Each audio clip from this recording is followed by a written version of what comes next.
सबसे पहले तो congratulation miss India world 2024। Thank you so much, thank you so much. ये जो है मतलब जो भी लोग हमारी इस इंडस्ट्री में आना चाहते हैं, हर किसी का ये सपना होता है कि ये ताज एक दिन इन्हें मिले एंड वो आज आपको मिला है। तो थोड़ा इसके बारे में बताइए कि ये क्या आपका ड्रीम था, आपने सोचा था कि मुझे इस तरह से पार्टिसिपेट करना चाहिए, सडनली आपके दिमाग क्या कुछ हुआ? एक्चुअली मैंने बहुत सारा सवाल पूछ लिया। तो सबसे पहले कॉन्ग्रेचुलेसन। ये बताइए कि ये कैसे हुआ और क्या करना चाहिए आप इसके बारे में? वैसे फेमिना मिस इंडिया का जो ये ताज है, ये ना सिर्फ मेरा सपना है, मेरी खुशनसीबी भी है कि मुझे ये मिला। इसमें मेरे माता पिता की मेहनत है, इसमें मेरी मेहनत है। तो ये कहना तो शायद सही नहीं होगा कि ऐसे ही किसी दिन सोचा और आज मुझे ताज मिल गया और पता नहीं कैसे मिल गया। इसके पीछे बहुत सारा खून, बहुत सारा पसीना, बहुत सारा सब्र और बहुत सारा भगवान पे भरोसे के बाद मुझे ये मिला है।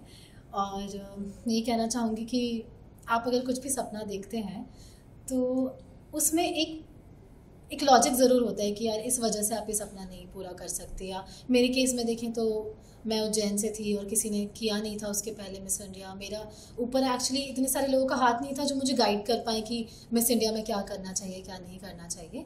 पर अगर आप किसी चीज़ को ठान लेते हैं ना, तो ऊपर वाला अपने आप रास्ते बनाते ले जाता है। ऊपर वाले के ऊपर तो कुछ है नहीं, तो अपने आप रास्ते बनते जाते हैं, अपने आप आपके दरवाजे खुलते जाते हैं और आपको पता भी नहीं चलता कब आप आपका सपना जी रहे होते हैं। बिल्कुल। और आई थिंक यही वो है टाइम है कि जिसकी वजह से आज हम यहाँ पे बैठे हैं, आपका इंटरव्यू कर रहे हैं। सो आप ये बताइए कि ये कब से सोचा आपने कि मिस इंडिया में पार्टिसिपेट करना चाहिए और ये आपकी तैयारी कब से चल रही थी? वैसे तो ये ख्याल मेरे दिमाग में बहुत बचपन से ही आ गया था, क्योंकि जब मैं छोटी थी तो मेरी मम्मी मुझे फैंसी ड्रेस कंपटीशन में मिस इंडिया बना के भेजा करती थी।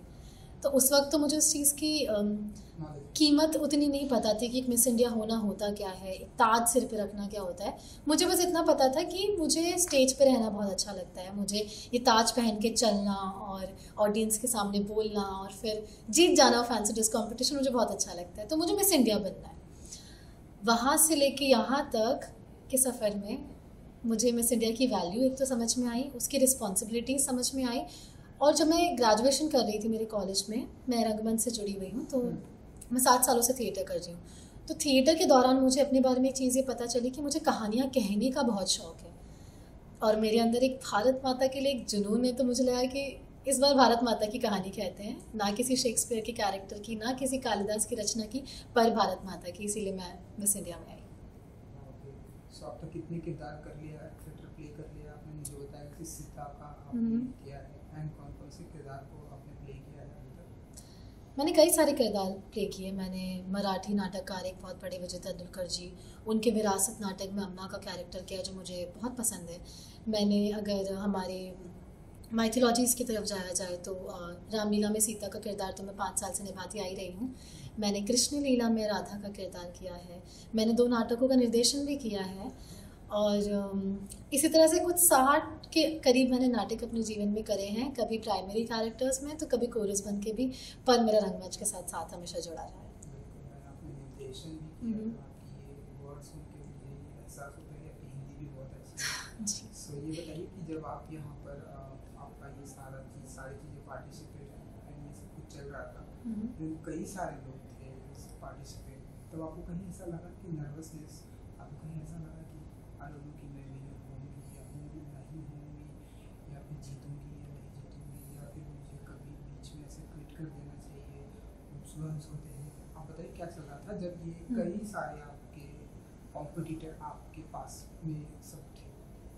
ईमानदारी से कहूँ तो मिस मध्य प्रदेश बनने तक काफ़ी सही था, काफ़ी अच्छा लग रहा था एक्चुअली, क्योंकि जब मेरा पहला ऑडिशन था जो दिल्ली में था, मुझे लगा था कि मुझे ये सारी जो भावनाएं आप कह रहे हैं मेरे मन में आएंगी। मुझे लगा था कि कहीं ना कहीं इतनी सारे हज़ारों लड़कियों की भीड़ में कहीं मैं गायब ना हो जाऊँ, मुझे इस चीज़ का डर था। पर जब मैंने पहली बार ऑडिशन दिया, पता नहीं कायनाती क्या एनर्जीज थी जो मेरे साथ अलाइन हुई और मुझे ऐसा लगने लग गया था फर्स्ट ऑडिशन से कि स्टेट फिनाले तो मैं जीत रही हूँ, मुझे मिस मध्य प्रदेश का खिताब तो मिल रहा है। अपनी कॉम्पिटिटर्स जो लड़कियाँ थी, अपनी जो साथ वाली लड़कियाँ थी, उनसे मिलने से पहले ही मुझे पता था कि मुझे फीलिंग आ गई थी कि मैं मिस मध्य प्रदेश तो बन रही हूँ।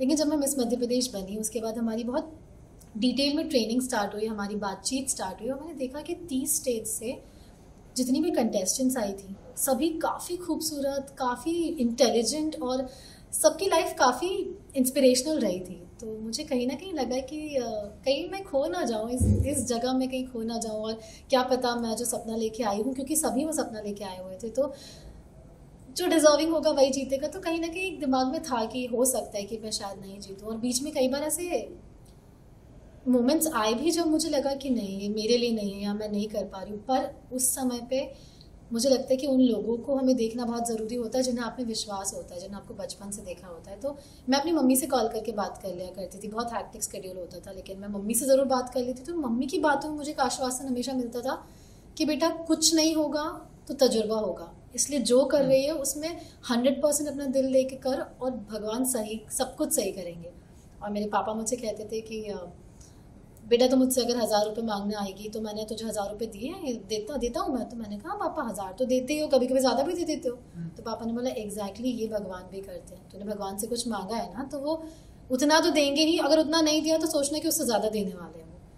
तो यही मानसिकता के साथ मैं फिनाले तक बनी रही और जीत गई।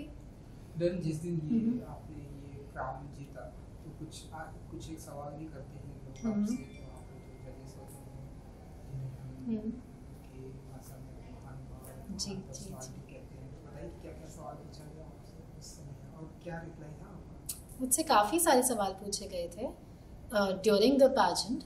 फिनाले वाले दिन के जो मेरे प्रश्न थे वो एक ही प्रश्न पूछा जाता है और सबके दिमाग में कहीं ना कहीं वो रहता है कि शायद हमसे ये पूछा जाएगा, ये पूछा जा सकता है, या मेरे इंट्रोडक्शन में मैंने ऐसा कहा है तो मुझसे शायद ये पूछ ले। लेकिन हमेशा जब ऊपर वाले को आपको कुछ देना होता है तो आपको सबसे टफेस्ट चॉइस से गुजरने का मौका देते हैं। तो जो मुझसे प्रश्न पूछा गया था मैं उसके लिए कतई प्रिपेयर्ड नहीं थी, तो उसको मैंने आंसर किया जो उस समय पे आया। क्योंकि मुझे लगता है कि जब आप किसी चीज़ के लिए प्रिपेयर्ड नहीं होते हो और आपको उस चीज़ में डाल दिया जाता है तो आपको भी नहीं पता होता आप खुद को कब सरप्राइज कर देते हो। तो मेरा जवाब भी कुछ ऐसे ही था जिससे मुझे उसके लिए आपको हमारे टेलीकास्ट का इंतज़ार करना पड़ेगा जो कि जल्दी आने वाला है। आप www.missindia.com पे हमें फॉलो कर सकते हैं और आपको सारी जानकारी मिलेंगी कि हमारा टेलीकास्ट कब होगा। एंड ये जो क्राउन आज आपने पहना है ये हजारों लाखों लड़कियों का सपना होता है। इवन हम बहुत सारे मॉडल जो रैंप वॉक करती हैं उनका भी ये सपना होता है कि एक दिन ये क्राउन उनके भी सिर पर आए, लेकिन कुछ एक आप जैसे लोगों के सिर पे ही ये क्राउन आता है। तो ये बताइए कि अब जब ये क्राउन आपके सर पर है तो क्या फील कर रही हैं आप? पहले तो मैं बहुत बहुत बहुत ज़्यादा खुश हूँ कि ये क्राउन मेरे सिर पे आया। मुझे मौका मिला 60 साल जो मिस इंडिया की एक लीगेसी रही है उसको कंटिन्यू करने का और उन सारे नामी लोगों की लिस्ट में एक अपना नाम भी ऐड करने का जिन्होंने भारत के लिए ही नहीं बल्कि पूरे वर्ल्ड के लिए बहुत कुछ किया है। तो मैं तो पहले तो बहुत थैंकफुल हूँ पूरी मिस इंडिया ऑर्गेनाइजेशन के टुवर्ड्स जिन्होंने मुझे इतनी अच्छी अपॉर्चुनिटी दी, जिन्होंने उन सारी लड़कियों को दी जो अपने आप में से कुछ सीख के गई है, जो इस जर्नी से कुछ लेके गई है। मुझे लगता है यहाँ पे सिर्फ क्राउन ही नहीं लेकिन बहुत बड़ा एक तजुर्बा हमें मिला है जो शायद लाइफ टाइम काम आएगा। और दूसरा ये कि ये क्राउन बहुत भारी है जिम्मेदारियों की वजह से, क्योंकि अब मैं अपने आप को रिप्रेजेंट नहीं कर रही हूँ, मैं अपने राज्य को नहीं कर रही हूँ, अब मैं 2026 में भारत का प्रतिनिधित्व करने जाऊँगी वर्ल्ड स्टेज पे। तो मुझे लगता है कि हमारे देश की तमाम औरतों का, तमाम बच्चियों का जिनकी नज़रें मुझ पे है शायद उनके एम्पावर्ड आइडल के रूप में, तो उनकी जिम्मेदारी है कि मैं उन सब के लिए भारत के लिए वो क्राउन वापस लेके आऊँ और अपने देश का प्रतिनिधित्व पूरे सच्चाई के साथ करूँ। बिल्कुल, यही मेरा अगला सवाल था कि 2026 की यहाँ से जाने ये सब होने के बाद, इंटरव्यू खत्म होने के बाद कैसी आपकी तैयारियाँ चलेंगी, क्या क्या प्रिपेयर करेंगे आप 2026 के लिए इस वर्ल्ड? तो जैसे ही मेरा मिस वर्ल्ड का कॉन्टेस्ट का डेट्स अनाउंस होंगे, जैसे ही मुझे पता चलेगा, मुझे आश्वासन है कि जो इंडस्ट्री के बेस्ट लोग हैं, जो बेस्ट रैंप वॉक एक्सपर्ट्स हैं, जो बेस्ट कम्युनिकेशन एक्सपर्ट्स हैं, जो बेस्ट मेकअप टीम है, वो सब मेरे साथ जुड़ेंगे और मुझे लाइफ की उस बेस्ट रेस के लिए तैयार करेंगे जिसके लिए हम सब ने एक साथ मिलकर सपना देखा है। और मैं वेट नहीं कर सकती उन दिनों के लिए जब मेरी ट्रेनिंग स्टार्ट होगी। लेकिन उसके पहले मुझे लगता है कि क्योंकि ये सक्सेस बहुत रातों रात मिली है, ऐसा है एकदम से छोटे शहर से आने के बाद थोड़े बहुत फॉलोअर्स थे, आज बहुत ज़्यादा नाम हो गया है, बहुत सारा लोगों से प्यार मिल रहा है, सपोर्ट मिल रहा है, तो मेरा बस एक यही रहेगा कि मैं अपने आप को ज़मीन से जोड़े रखूं, क्योंकि यही बेस्ट प्रिपरेशन हो सकती है जो मैं मिस वर्ल्ड के लिए सबसे पहले स्टेप के रूप में कर सकती हूँ।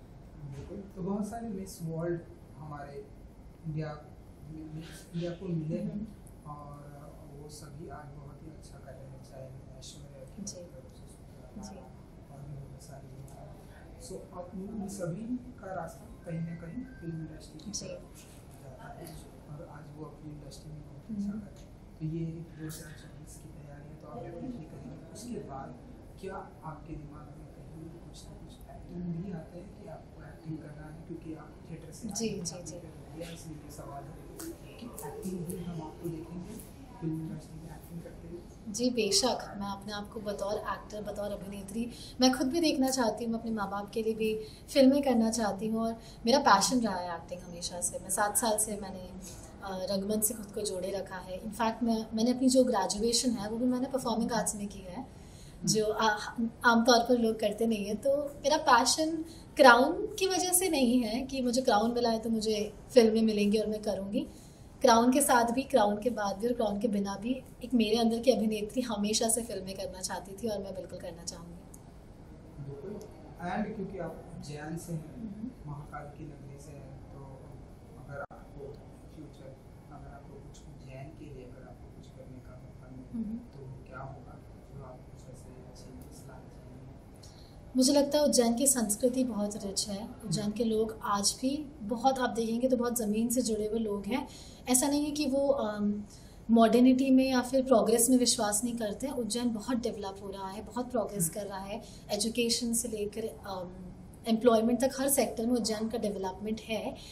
पर उज्जैन को मैं एक चीज़ ये देना चाहूँगी कि मैं अपनी लाइफ का सारा तजुर्बा जीने के बाद, जितना मुझे काम करना है इंडस्ट्री में सब करने के बाद, मैं वापस अपने लाइफ के उत्तरार्ध में रंगमंच के पास जाना चाहूँगी जिसने मुझे बनाया है। कालिदास संस्कृत अकादमी उज्जैन की वो मंच है जिसने मुझे रंगमंच दिया है, जिसने मेरे अंदर का अभिनेत्री को जगाए रखा है। तो मुझे लगता है मेरी जिम्मेदारी बनती है कि अपने जीवन के उत्तरार्ध में मैं वापस से रंगमंच के पास जाऊं और जितना मैंने तजुर्बा लिया है सब वहाँ जाके दे दूं, ताकि हमारी जो आने वाली पीढ़ियाँ हैं उनके लिए रंगमंच कभी खत्म ना हो।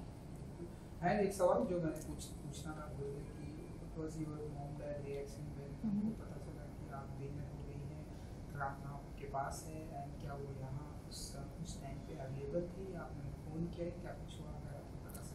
मेरे माता पिता असल में ऑडियंस में ही थे जब मेरा क्राउनिंग मोमेंट हुआ, तो मैंने सबसे पहले उनको देखा। मैंने हाथ जोड़ के तो भगवान को थैंक यू बोला और मैं स्टेज से उन्हें कब से देख ही रही थी। तो मुझे याद है मेरी मम्मी के हाथ जुड़े हुए थे, वो शायद भगवान से ही, जितने भी भगवान से उन्होंने मान मन्नत रखी थी सबसे वो थैंक यू बोल रही होंगी। उनकी आंखों में आंसू थे, पापा की आंखों में आंसू थे, जो कि आमतौर पर देखने को नहीं मिलते हमें। तो मुझे अच्छा लगा कि मैं अपने पिता की आंखों में खुशी के आंसू लेके आ पाई। और पापा ने इंटरव्यू में फिर बाद में एक चीज़ बोली थी कि उन्हें फ़ख्र है कि उनकी बेटी निकिता पोरवाल के नाम से आज उन्हें जाना जाएगा। तो बस मेरे लिए वही सब कुछ था। सुपर।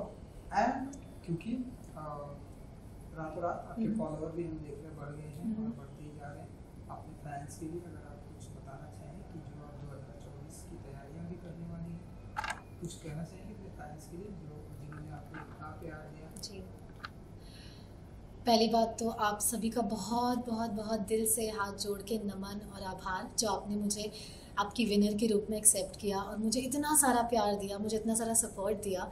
और मुझे लगता है कि आप वो लोग हैं जो हमें देखते हैं तो हम दिखते हैं, आपकी वजह से हम स्टेज पे होते हैं। तो ऑडियंस बहुत बड़ा एसेट होता है, ऑडियंस हमारे लिए भगवान से कम नहीं होती है। तो थैंक यू सो मच मेरी ऑडियंस, मेरे बेस्ट सपोर्टर्स बनने के लिए। और मैं ये कहना चाहूँगी कि आप भारत को हमेशा सपोर्ट करिए, नो मैटर व्हाट। अगर मैं अगले साल जा रही हूँ मिस वर्ल्ड में और अगले साल नंदिनी गुप्ता मैम जा रही है, आप सबको सपोर्ट करिए कि भारत में वापस से वो ब्लू क्राउन आए और मिस वर्ल्ड इस बार भारत जीते। थैंक यू जी। Thank you so much. Thank you.